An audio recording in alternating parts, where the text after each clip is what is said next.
All right, so this is the universal amino acids chart. You'll see that it's organized and it has several different sections to it. The first main section is the non-polar. So anything in this box is considered non-polar. This box right here is anything that is polar. And then we have things that are positive. So these things all have a positive charge. And then these two amino acids will have a negative charge. So when we're creating our protein, basically we link these together. So the little boxes, the little shaded, they're kind of gray. If you look at this on the document that is linked on the assignment, it's in color. All right, so what you guys are gonna do is you're gonna take these strips. So print off this big document. It'll have 5 of these guys. I've just cut them apart already. You guys can either print off this document or just recreate it on a piece of paper by writing. But we're gonna take these guys and we're gonna add some amino acids. So I'm just gonna randomly pick from this chart and I'm going to add to my amino acid here. So let's say I wanted to choose glycine. I would go GLY. I'm just gonna write the little code. And then I'm going to mark this as non-polar. So to mark this as non-polar, I'm just gonna put an NP right here in the corner. And then I'm just gonna keep going. I'm gonna add as many as I can from each group. So I need to have at least one. I have a total of 15 amino acids I need to fill in. And I need to make sure I have at least one positively charged one negatively charged, one polar, and one non-polar. So you can go ahead and fill this out. Let's say I wanted to add lysine, which had a positive charge. I could add that here. Maybe I want to add a negative charged one.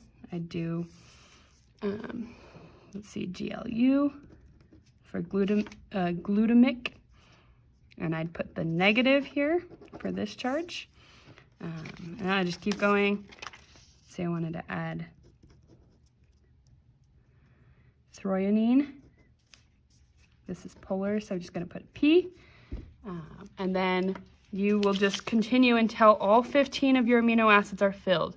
Again, just kind of put them randomly, but make sure you have at least one of each amino acid. That will get you started. And then, so once we have all of our amino acids written down, we're going to connect these. I'm just going to use tape. You guys could use a glue stick, whatever you have at home. We're just going to tape them into a long chain. All right, so once we have our big long chain like this with all 5 attached, we are going to follow these 3 rules.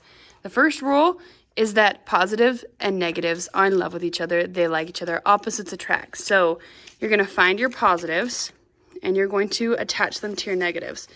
So you're just going to put them back to back and tape it wherever you find a positive and negative. So again, keep adding your positives to your negatives. So I have a negative right here and a positive right here. So I would try and fold them to meet each other.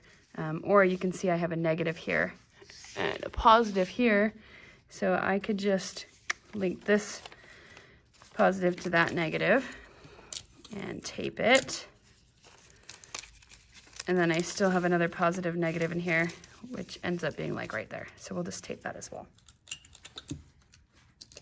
Now, yours might be kind of wonky or you have them really close together. Do the best you can to try and get the positives and the negatives together.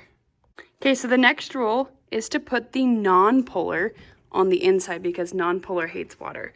So we're gonna take a look at our molecule and find all the non-polar and try and put them together and place them in the center of our protein. All right, so the second rule was to make sure that non-polars are inside. So we're gonna find all of our NPs. So find your non-polar, and what you're gonna do is kind of put them towards the inside. So I'm just gonna kind of grab it and pinch it to the other one. And then I'm gonna make sure that my other ones are on the outside so that when I'm doing this, I end up with all my NPs in the center. So something like that. And then I will either staple, this one would work good with a staple, or tape them together. Okay. The last rule is that polar loves water. So polar molecules tend to be surrounded by water. So the inside of the molecules, the nonpolar, went inside. So our polar are going to be facing outside. So now when we take a look at our molecule, we should see a lot of P's on the outside.